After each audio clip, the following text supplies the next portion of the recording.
आज हम कपूरथला शहर के प्रसिद्ध पंडित किशोरी लाल जी के पास आए हैं, जिनसे कुछ उपाय के बारे में पूछेंगे, जैसे घर क्लेश, संतान न होना, विदेश यात्रा में मुश्किलें, जादू टोना या वशीकरण, कुछ ऐसे ही सवाल जो आप इनसे पंडित जी के उपाय भी पूछेंगे और ये पूछेंगे कि ये सच है कि झूठ है, वशीकरण या जादू टोने के बारे में।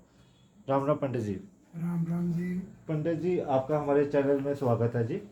धन्यवाद जी। पंडित जी, आपसे कुछ उपाय पूछना चाहते हैं। बोलो। जैसे कि कई लोगों के घरों में क्लेश रहता है, लड़ाई झगड़ा रहता है, हाँ जी। इसका क्या कारण होता है जी?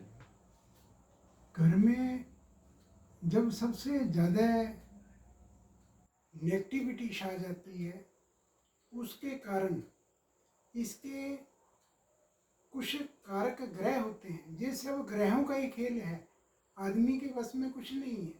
आदमी चाहे कितना भी समझदार क्यों ना हो, पर जब ग्रह अपना प्रभाव डालते हैं तो ऐसी नेगेटिविटी घर में आती है कि घर के सभी लोग एक छत के नीचे बैठ नहीं पाते।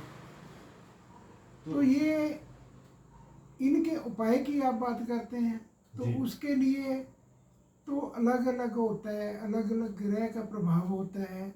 ये सभी ग्रह जब नेगेटिविटी फैलाते हैं तो वो देखना पड़ता है कि कौन सा ग्रह है जिसके प्रभाव से ऐसा हो रहा है, किस ग्रह की कोई दशा चल रही है, तब जाके उसका कोई उपाय निकलता है। वैसे इनका मेन कारण क्या होता है? क्या मतलब कौन से ग्रह जो तंग करता है क्लेश के लिए? ये सारे ही होते हैं। आकाशीय स्थिति होती है, ये मानव जीवन के ऊपर 9 ग्रहों का राज होता है। जब इनकी दशा चलती है, अंतर दशा चलती है या गोचर में होते हैं, तो जब किसके ऊपर प्रभाव पड़ रहा है इनका, किसको ये कैच कर रहे हैं। कई बार तो लोग खुद ही अपने घर में बुला लेते हैं। कई कारण ऐसे होते हैं जिन कामों को घर में नहीं करना चाहिए, वो जब घर में होते हैं तो वहाँ खुद ही ग्रह प्रवेश हो जाते हैं। यानी कौन कौन से काम नहीं करने चाहिए? वो तो बहुत है। जैसे मेन उदाहरण कुछ बता सकते हैं? जैसे हम घर में जब सोते हैं, आजकल जो स्टैंड चल रहा है, घर में जो बेडरूम होता है वहाँ पे जो बेड होते हैं वो ज़्यादा करके वैक्स बॉक्स बेड होते हैं जी। तो जो भी दुनिया भर का पुराना सामान हम उनके नीचे ठुसे जाते हैं जी।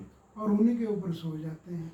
यानी ये ग्रह को दशा। हाँ, मतलब ऐसा जो शाइन कक्ष है वहाँ पे नेगेटिविटी आना जरूरी हो जाता है, ग्रहों का प्रभाव पड़ जाता है। ऐसी पुरानी पुरानी चीजें, यानी कि कोई जो हमारे घर में ऐसी पुरानी पुरानी चीजें जो 10-15 साल से पड़ी हैं, अभी तक यूज नहीं हुई, वो भी हम लोग संभाल के रखते हैं। यानी कि मेन कारण जैसे हम ग्रहों का कह सकते हैं, बहाना ही बनता है लड़ाई झगड़े का। हाँ जी, हाँ जी। यानी कि मेन ये खेल ग्रहों का ही, खेल का ग्रह। ओके। और कुछ ऐसे भी देखे जो संतान के लिए तरस रहे हैं। संतान के लिए वो भी कई तरह के होते हैं। कई बार तो शरीर की कोई ऐसा रोग होता है, शरीर की कोई गति ऐसी होती है, कई बार हार्मोन कम होते हैं या कुछ और होता है।